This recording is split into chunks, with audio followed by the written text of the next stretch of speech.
So this is part 3 of drawing my entire senior class, and I was starving for some color, so I decided to use a whole bunch of different mediums on each spread and try out some products that I've been wanting to try out. So first was gouache, and that was really quick and simple. And next is watercolor. I just did a whole bunch of dots, and I took the Hoohoo's watercolor brush pens and went in with lighter and darker color of each dot. And I was very impressed by these pens and will definitely experiment with them again. Up next, I'm going to use Posca pens now.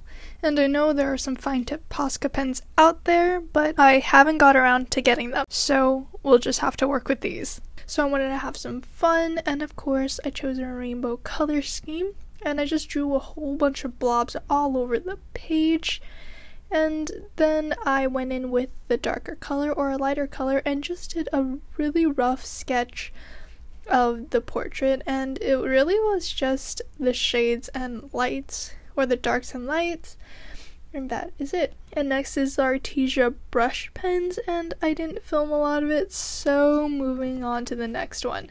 So the next is acrylics, and I got this new Pantone book, so I just flipped through randomly and just picked a random color scheme. Then I made the colors for that, and yeah. So I used two techniques.